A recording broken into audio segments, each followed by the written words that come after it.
ఇప్పుడు ఇద్దరు చెరోక 500 నోట్లు ఇచ్చారు. ఆ తమ్ముడేడి ఎదుర్రా, ఈ 2 నోట్లు విడివిడిగా పట్టుకో బాబు, ఓకేనా? ఓకే. వాటిని ఎంతవరకు నలపగలుగుతావు? నలుపు. నీకేమనిపిస్తుంది?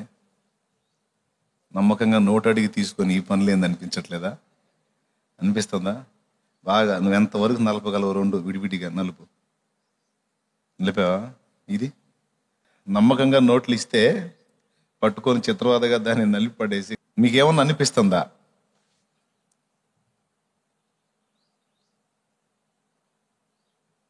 కొంచెం బాధ కలిగింది, కానీ నాకేమనిపించట్లా.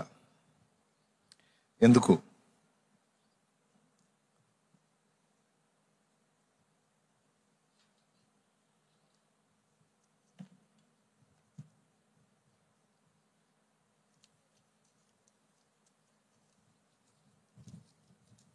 చిత్రవాద అయిపోయింది పాపం. ఏదది కాలుతుందా?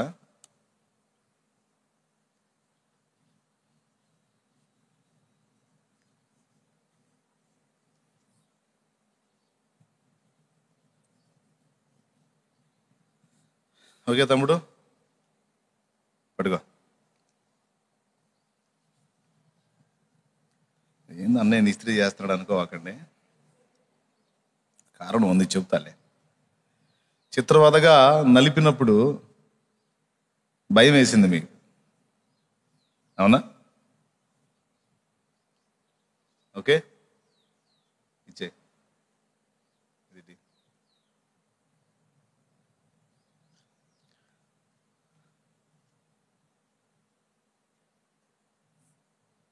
ఓకే, తీసుకోండి, ఇది కూడా తీసుకోండి. ఆ నోట్లు చేతుల్లోకి తీసుకొని నలపగలిగినంత వరకు అతను నలుపుతున్నాడు. నోట్లు కలిగిన వాళ్ళకి బాధ కలుగుతుంది, నమ్మకంగా తీసుకొని ఆ పని చేయటం ఏందని. నలిపేవాడికి కూడా డౌట్ వచ్చింది, ఏంది ఇట్లా చెప్తున్నాడని.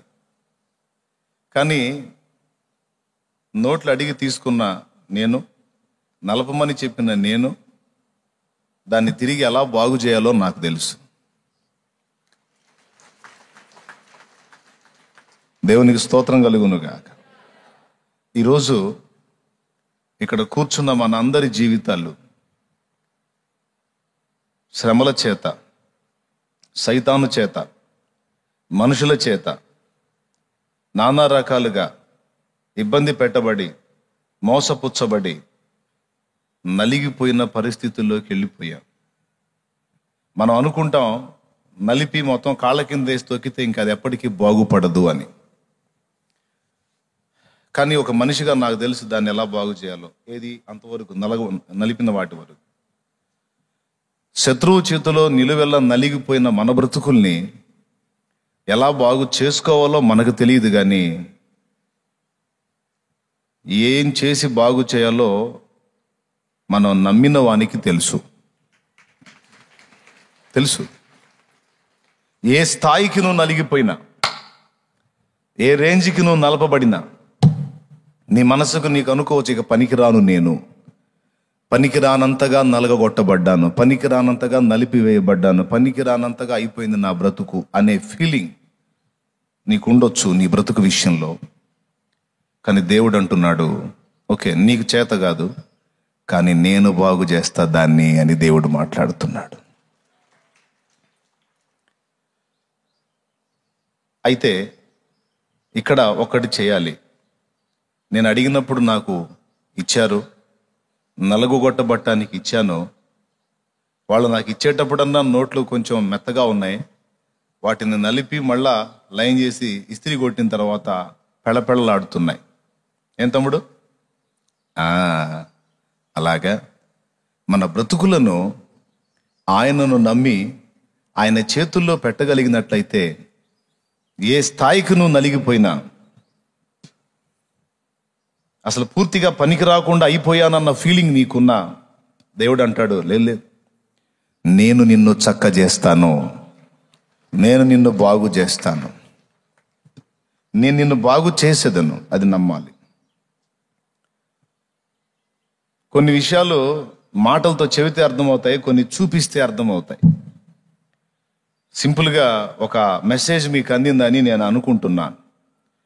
అది ఏ స్థాయిదో నాకు చెప్పొద్దు.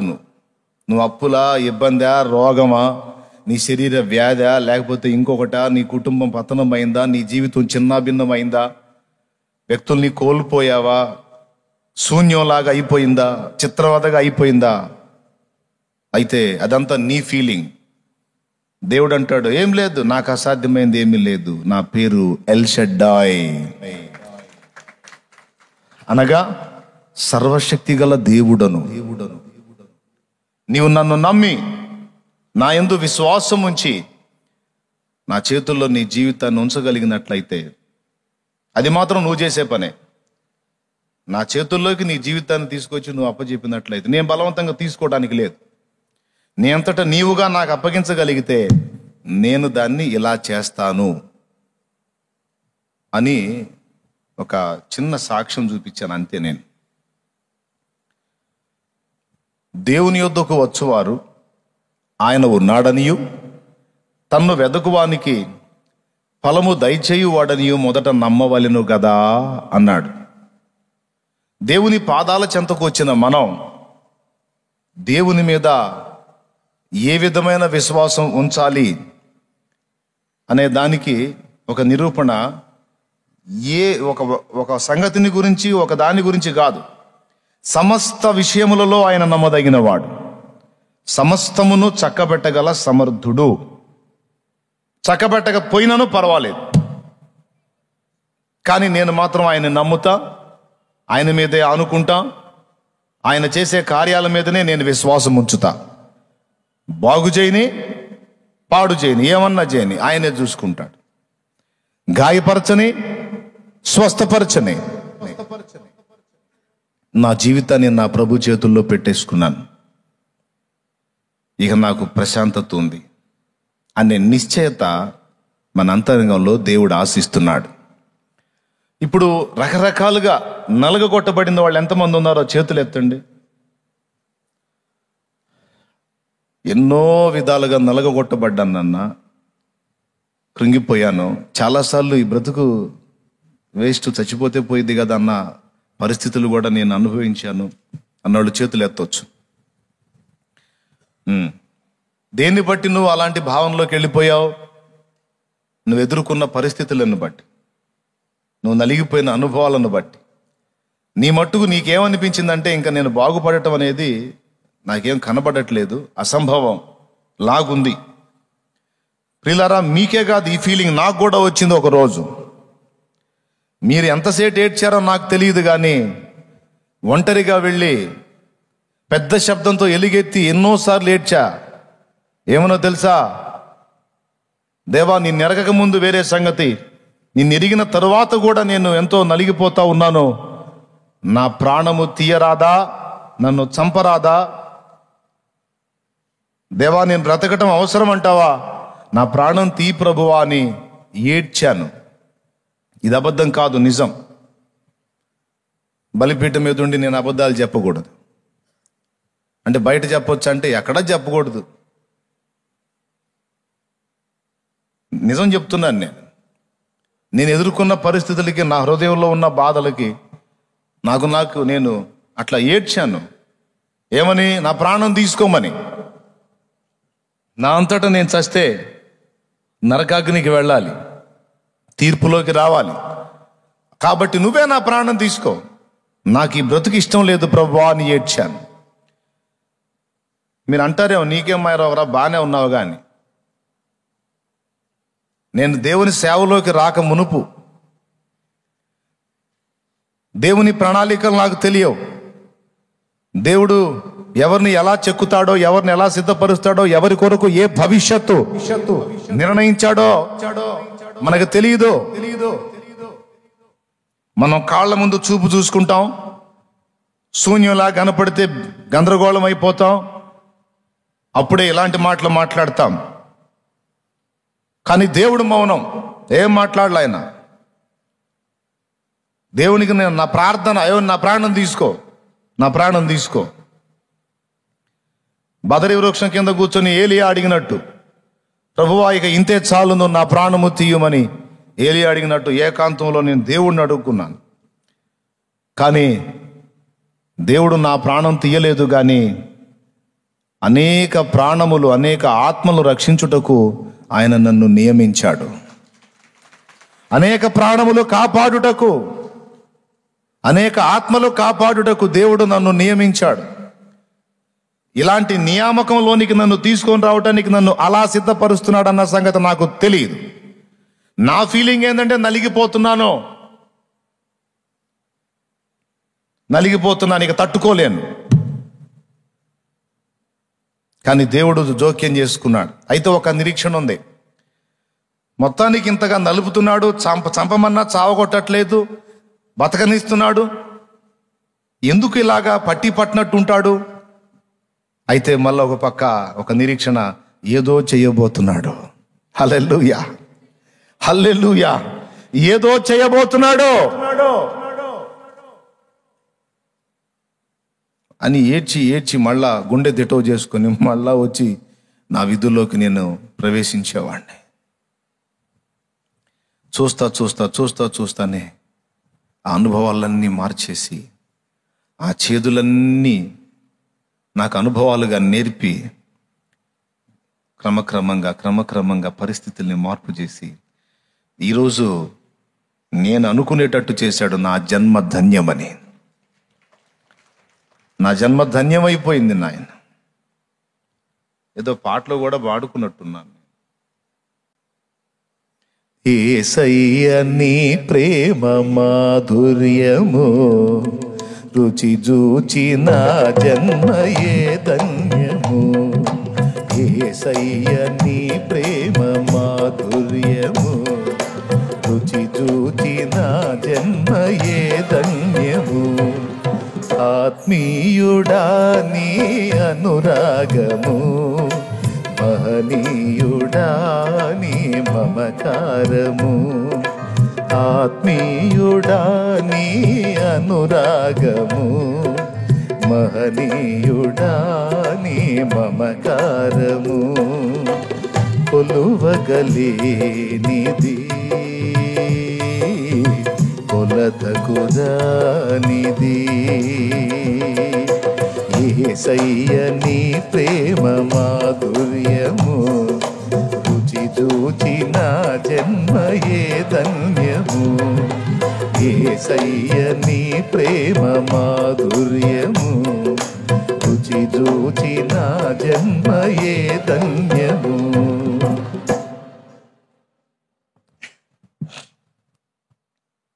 మనుషులలోనా దొరకని ప్రేమ, మహిమగల దేవ నీలో దొరికినది. మనుషులలోనా దొరకని ప్రేమ, మహిమగల దేవ నీలో దొరికినది. మనసున రేగే ఆవేదనంతా నీ పాదముల చెంతే తొలగిపోయినది. మనసున రేగే ఆవేదనంతా నీ పాదముల చెంతే తొలగిపోయినది. యేసయ్య నీ ప్రేమ రుచి చూచి నా జన్మయే ధన్యము. యేసయ్య నీ ప్రేమ మాధుర్యము రుచి చూచి నా జన్మయే ధన్యము. ఆత్మీయుడా నీ అనురాగము, మహనీయుడా నీ మమకారము.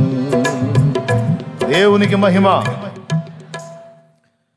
దేవుణ్ణి నమ్ముకున్నాను, దేవుణ్ణి విశ్వసిస్తున్నానని మాట చెప్పటం కాదు. మనం ఎదుర్కొంటున్న పరిస్థితులలో స్థిర విశ్వాసాన్ని కనపరిచే విధంగా మన మాట, మన ఆలోచన, మన నిరీక్షణ ఉండాలి. నేను దేవుని విశ్వసిస్తున్నాను అని నమ్మిన నీవు, దేవుడు అంటాడు ఇక పూర్ణ శాంతి గలవానివై ఉండు. ఏం పూర్ణ శాంతి ప్రభువా, నాకేం అర్థం కాకపోతుంటే అంటే అది నేను చూసుకుంటాగా.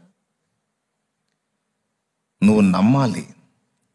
ఏమి నమ్మాలి అంటే వరుసగా చెప్పాను, పొద్దున్న నుంచి చెప్పుకుంటూ వస్తున్నా. హనోకు ఏమి నమ్మాడు, ఏం విశ్వసించాడని ముందు చెప్పాను. ఆయన రక్షణను విశ్వసించాడు, ఆయన ప్రేమను విశ్వసించాడు. ఇప్పుడు మూడోది చెప్తున్నా, దేవుడు ఎంత శక్తివంతుడో హనోకు నమ్మాడు. దేవునికి స్తోత్రం కలుగును గాక. హల్లెలూయా. దేవుడు సర్వశక్తుడని, ఆయనకు సమస్తము సాధ్యమని నమ్మాడు కాబట్టే ఆయనతో నడిచాడు. ఇప్పుడు మనం ఎవరినన్నా ఫాలో అవ్వాలి, ఎవరి మీదన్నా డిపెండ్ అవ్వాలంటే ముందు అతడు బలవంతుడా కాదా అనేది మనం చూసుకుంటాంగా. ఇప్పుడు నేను నడవలేకపోతున్నానండి బాబు, కొంచెం నన్ను కాస్త ఆదరువుగా ఉండు నాయనా అని బలహీనుడిని పిలుస్తానా, బలవంతుని పిలుస్తానా? వీడు పర్వాలేదు, నన్ను కూడా మొయ్యగలుగుతాడు, ఏదన్నా బ్యాలెన్స్ తప్పితే నన్ను అమాంతం మొయ్యగలుగుతాడు అనుకుంటే అలాంటి వాడిని ఆధారం చేసుకుంటాం. మనకంటే పీసోడు నిలబడ్డాడు అనుకో, మామూలు మాట చెప్తున్నా, మనమే బలహీనంగా ఉంటే ఇంకా సన్నగా కట్టెపుల్ల లెక్కున్నోడు ఉన్నాడు అనుకో, మనం వాని మీద ఏం ఆధారపడతాం? నేను మోస్తాను రా అంటే, ఒరే బాబు ముందు నువ్వు కింద పడేటట్టున్నా, నేను వేయాల్సి వచ్చింది, పక్కకు పోరా బాబా. అవునా కాదా? మనం ఒకటి మీద ఆధారపడాలంటే ముందు వాడు బలవంతుడా కాదా చూసుకుంటాం, తర్వాత అతని మీద మనం ఆనుకొని నడుస్తాం. ఏమంటారు? రైట్. ఇప్పుడు మనం దేవునితో కలిసి నడవాలి, దేవునితో ప్రయాణం చేయాలంటే ఆయన ఎంత బలవంతుడో మనం ఎరిగి ఉండాలి కదా. దేవుని శక్తిని మనం విశ్వసించకపోతే, ఆయన బలాన్ని మనం ఎరిగి ఉండకపోతే, విశ్వసించకపోతే ఆయన మీద మనం ఆధారపడటం అనేది కష్టమైపోతుంది. గుడ్డిగా నేను అన్నిటికీ నమ్ముతా సార్, దేవుడు నాకు ఎంత అధ్వాన్న స్థితికి నేను వెళ్ళినా నన్ను బాగు చేయగలడండి. అరే ఎట్లా చెబుతావు, ఎట్లా బాగు చేస్తాడు దేవుడు అంటే, అరే నీకు అసాధ్యం సార్, అది నా దేవునికి సమస్తము సాధ్యమే. పిచ్చోళ్ళని చూశాను కానీ మరి ఇంత పిచ్చోళ్ళని చూడలేదంటే, పోరా బాబు నీకు అది పిచ్చితనంగా ఉంది. దైవ జ్ఞానం లోక జ్ఞానానికి పిచ్చిగానే ఉంటుంది, కానీ నాకు తెలుసు ఆయన ఎంతో. హల్లెలూయా. ఇంకో పాట వస్తుంది, నేను నమ్మిన వానిని ఎరుగుదును, సిగ్గుపడనెన్నడు. నేను నమ్మిన వానిని సిగ్గుపడనెన్నడు, సిగ్గుపడనెన్నడు. నన్ను బలపరచువాని యందే సమస్తము నే చేయగలను. నన్ను బలపరచువాని యందే సమస్తము నే చేయగలను. నేను నమ్మిన వానిని ఎరుగుదును, సిగ్గుపడనెన్నడు. నేను నమ్మిన వానిని ఎరుగుదును, సిగ్గుపడనెన్నడు, సిగ్గుపడనెన్నడు. దేవునికి మహిమ.